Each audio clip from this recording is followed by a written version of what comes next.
Good morning, sir. This is Neeraj Kumar from class 10th D, and I am here to give the explanation of the first chapter, that is a letter to God, that has been taken from our book First Flight.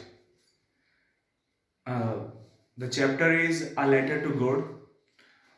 At the very starting, I would like to tell you that in this chapter, we will study about firm belief or deep faith shown by a character named Lencho.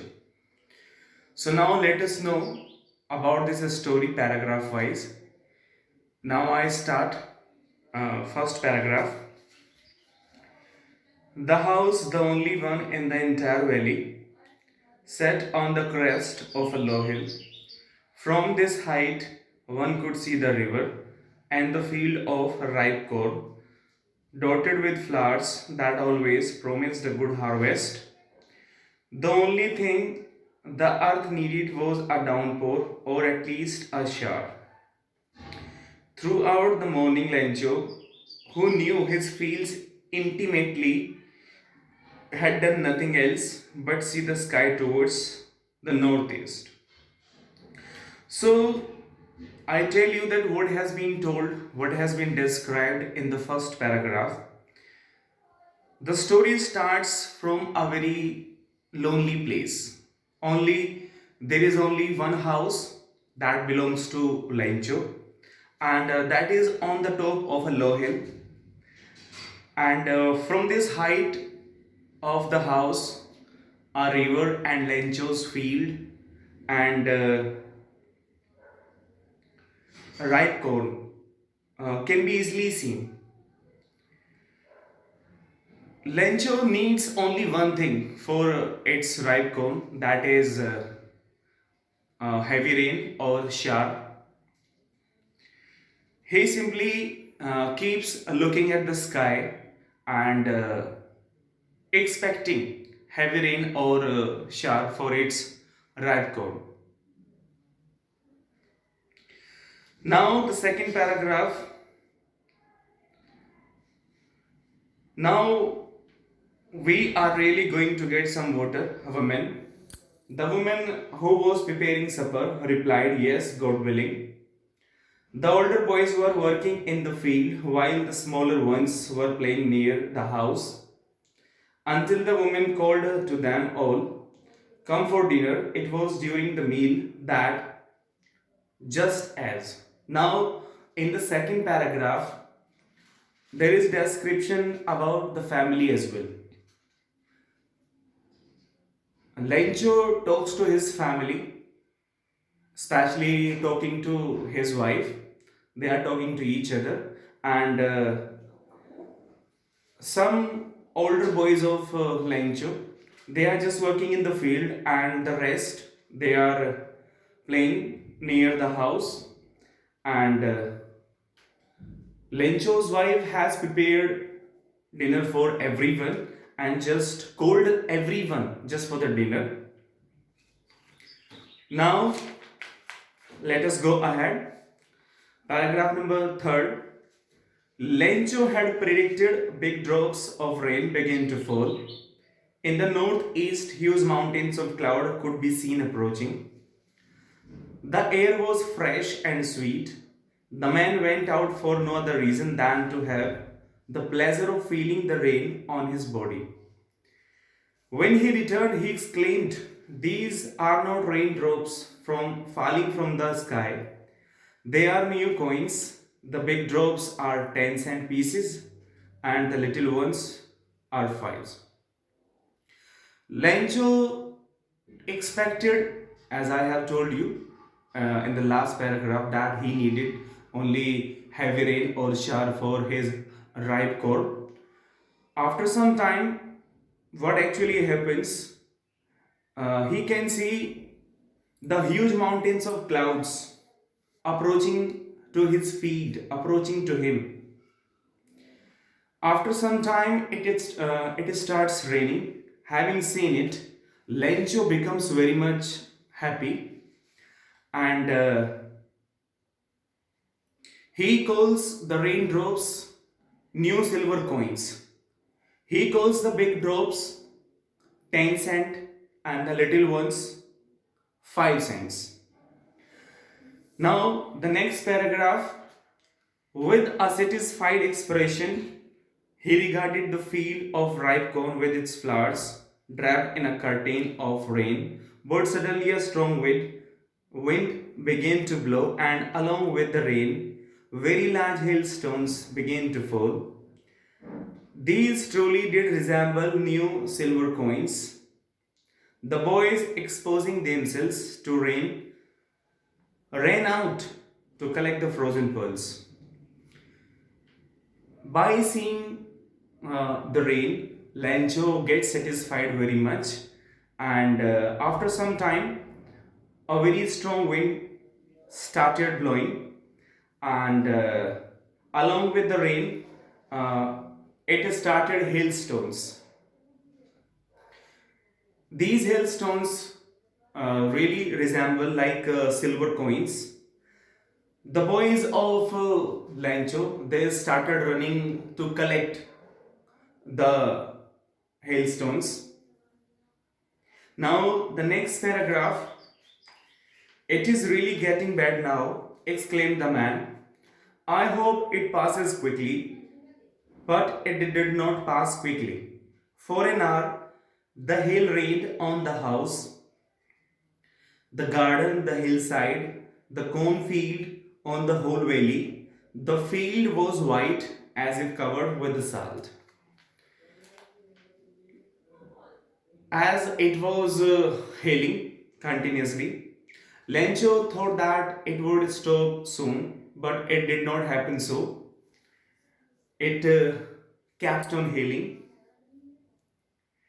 Now, just because of this, Lencho's entire ripe corn got destroyed. His entire field was white as if covered with the salt. Nothing was left around him. Now, the next paragraph, the corn was totally destroyed. The flowers were gone from the plants. Lancho's soul was filled with sadness. When the storm had passed, he stood in the middle of the field and said to his sons that everything is lost. Now, in this paragraph, here it is told that the entire corn was totally destroyed, nothing was left there, and having destruction found around him, Lencho became very much upset, very much sad, and he was standing in the middle of the field and lamenting and was saying to his sons that everything is lost. Now, the next paragraph. This year we will have no corn. That night was a sorrowful one. All our work for nothing. There is no one who can help us. We will all go hungry this year. Now there was something that he was saying to his sons that that night was a sorrowful one. Means it was a very terrible night. Throughout the night, entire family was not able to sleep. Again and again, Lencho was saying that nothing is left, all got destroyed, and there is nothing around us that can help us. In the last, Lencho said that the coming year we will all go hungry. Now the next paragraph. But in the hearts of all who lived in the solitary house in the middle of the valley, there was a single hope, help from God. As Lencho had a firm belief in God, he had a deep faith in God. There was only one thing that he had, it was help from God. Next paragraph. Don't be so upset, even though this seems like a total loss. Remember, no one dies hunger. Despite seeing destruction all around him, still he had hope. He was encouraging his family by saying that no one dies of hunger. Now, the next paragraph. All through the night, Lencho thought only of his one hope, the help of God, whose eyes, as he had been instructed, see everything, even what is deep one's conscience. Lencho was an ox of a man, working like an animal in the fields, but still he knew how to write. The following Sunday, at daybreak, he began to write a letter which he himself would carry to town and place in the mail. It was nothing else than a letter to God. Now, I tell you that what happens in this paragraph. That night, Lencho could not sleep and he had only one hope, that was help from God. Undoubtedly, Lencho was very hardworking person. He was very laborious and somehow he knew that how to write. He decided to write a letter.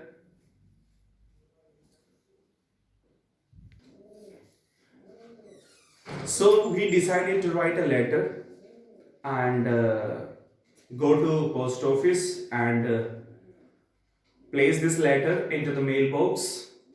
And this is actually a letter to God, nothing else. So the next Sunday, as he has written this letter and go to post office and place this mail into the mailbox, and as I have told you that this is related to God, what actually he has written. Now the next paragraph. God, he wrote, if you do not help me, my family and I will go hungry this year. I need 100 pesos in order to sow my field again and to live until the crop comes, because the hailstorms destroyed my entire ripe corn. So now what happens, I tell you in this paragraph. He simply writes that God, if you do not help me, so means what will happen to me? What will happen to my family? I will go hungry this year. We will die because of hunger. So please, God help us. He writes that I need 100 pesos in order to sow my field again and rest the survival of my family.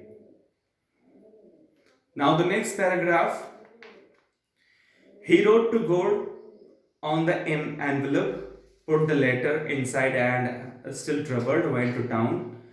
At the post office, he placed the stamp on the letter and dropped it into the mailbox. The same thing happened in this paragraph as well, that he went to post office, dropped this letter into the mailbox.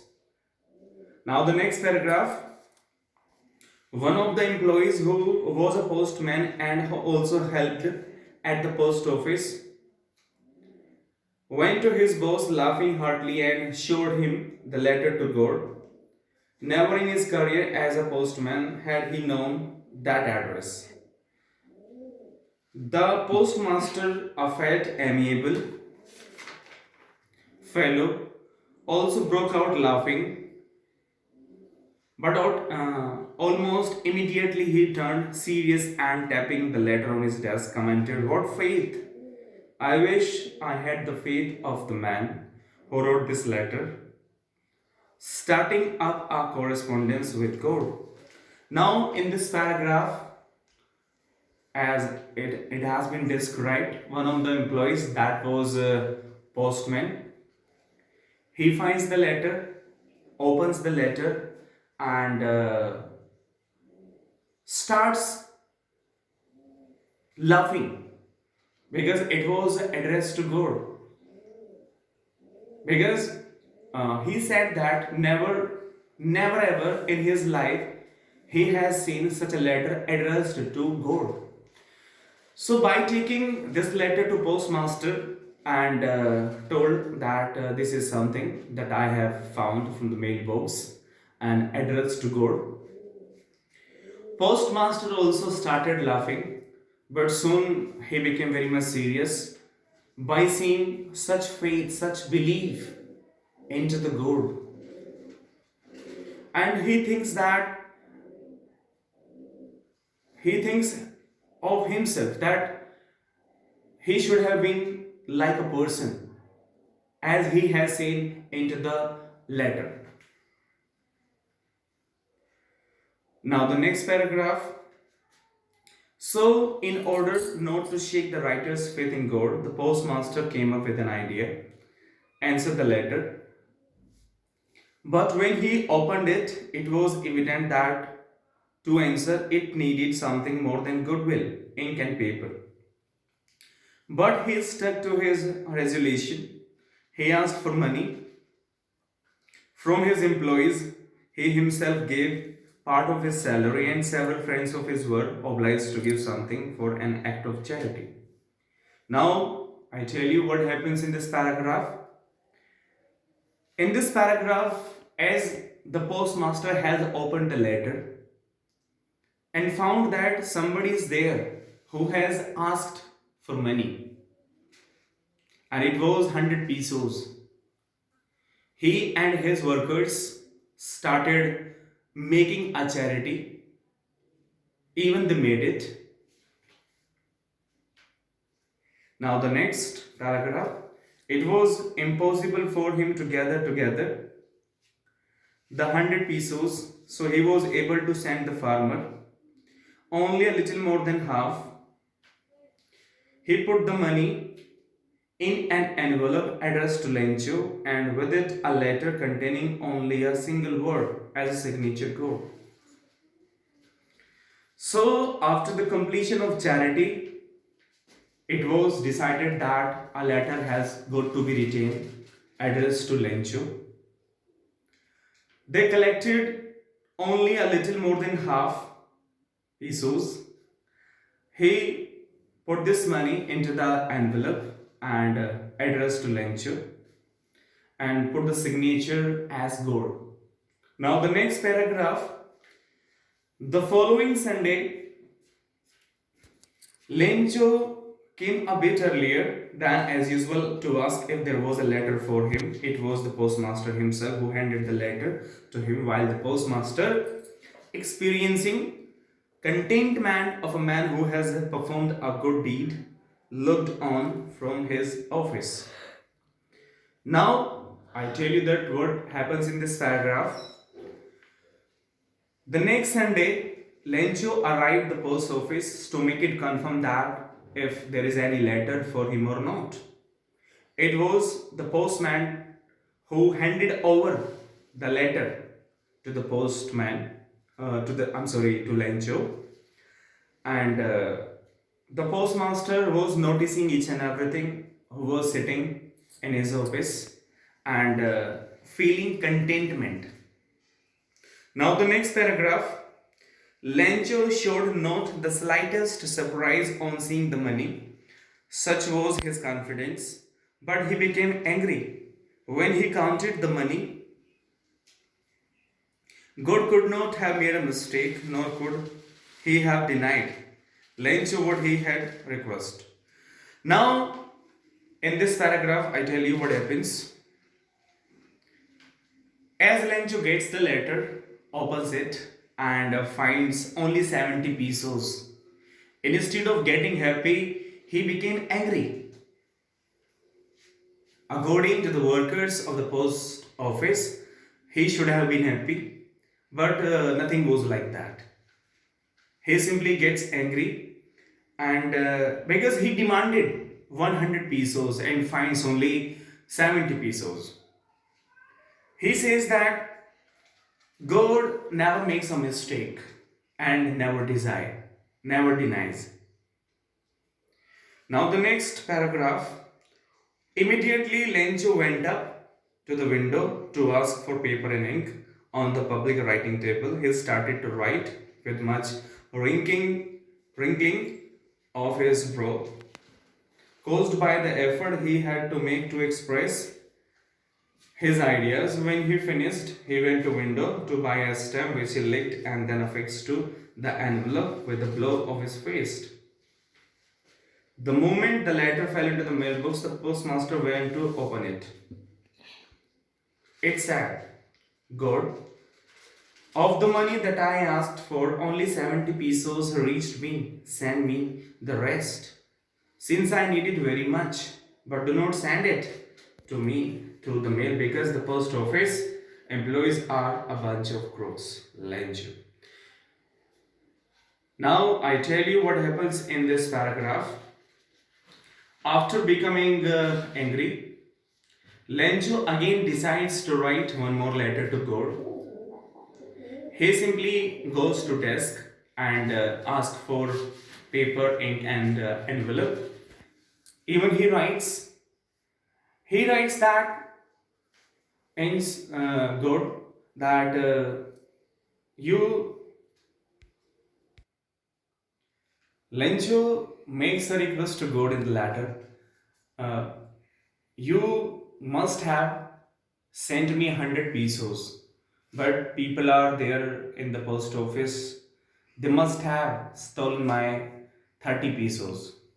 They are dishonest people. They are bunch of crooks. So please, God, I request you, please send me the rest of money because I need it very much. Because I have got to look after my family and my crop. So please, this time send me the rest of the money by some other way. Do not send this money to me by mail. Lunch. So this was all about this chapter. We have studied, we have learned that Lencho was a person who was very much hardworking. He believed God. He had deep faith in God, and on behalf of that, he wrote a letter to God. And with the help of the workers of post office, he got 70 pesos. But he was not satisfied. Again, he wrote a letter to God and demanded the rest of the money. Thank you very much. This was all about a letter to God. Thank you very much.